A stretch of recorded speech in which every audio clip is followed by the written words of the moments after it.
सिंहगढ़ का नाम आते ही छत्रपति शिवाजी के वीर सेनानी तानाजी मालसुरे की याद आती है। तानाजी ने उस दुर्गम कोंडाणा दुर्ग को जीता जो बसंत पंचमी पर उनके बलिदान का अर्घ्य पाकर सिंहगढ़ कहलाया। शिवाजी को एक बार संधि स्वरूप 23 किले मुगलों को देने पड़े थे। इनमें से कोंडाणा सामरिक दृष्टि से बहुत महत्वपूर्ण था।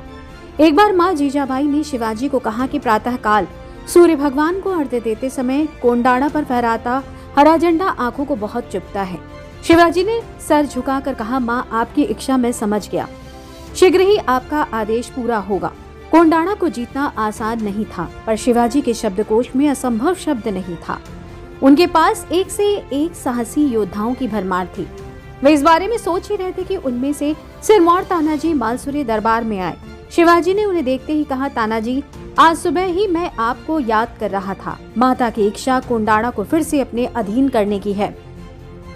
तानाजी ने जो आज्ञा कहकर सिर झुका लिया। यद्यपि तानाजी उस समय अपने पुत्र रायबा के विवाह का निमंत्रण महाराज को देने के लिए आए थे, पर उन्होंने मन में कहा, पहले कोंडाणा विजय, फिर रायबा का विवाह, पहले देश फिर घर।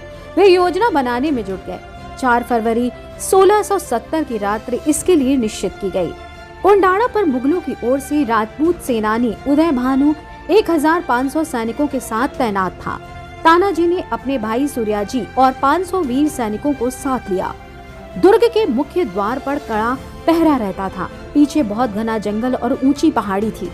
पहाड़ी से गिरने का अर्थ था निश्चित मृत्यु, अतः इस ओर सुरक्षा बहुत कम रहती थी। तानाजी ने इसी मार्ग को चुना। रात में वे सैनिकों के साथ पहाड़ी के नीचे पहुंच गए। उन्होंने यशवंत नामक गो को ऊपर फेंका। उसकी सहायता से कुछ सैनिक बुर्ज पर चढ़ गए। उन्होंने अपनी कमर में बंधे रस्से नीचे लटका दिए। इस प्रकार 300 सैनिक ऊपर आ गए। शेष 200 ने मुख्य द्वार पर मोर्चा लगा लिया। ऊपर पहुंचते ही असावधान अवस्था में खड़े सुरक्षा सैनिकों को यमलोक पहुंचा दिया गया। इस पर शोर मच गया। उदय भानु और उसके साथी भी तलवार लेकर भिड़ गए। इसी बीच सूर्याजी ने मुख्य द्वार को अंदर से खोल दिया। यद्यपि तानाजी लड़ते लड़ते बहुत घायल हो गए थे, पर उनकी इच्छा मुगलों के चाकर उदय भानु को अपने हाथों से दंड देने की थी। जैसे ही वो दिखाई दिया, तानाजी उस पर कूद पड़े। उदय भानु भी कम वीर नहीं था। उसकी तलवार के वार से तानाजी की ढाल कट गई। इस पर तानाजी हाथ पर कपड़ा लपेट कर लड़ने लगे, पर अंततः तानाजी वीरगति को प्राप्त हुए। यह देख मामा शेलार ने अपनी तलवार के भीषण वार से उदय भानु को यमलोक पहुंचा दिया। तानाजी और उदय भानु दोनों एक साथ धरती माता की गोद में सो गए।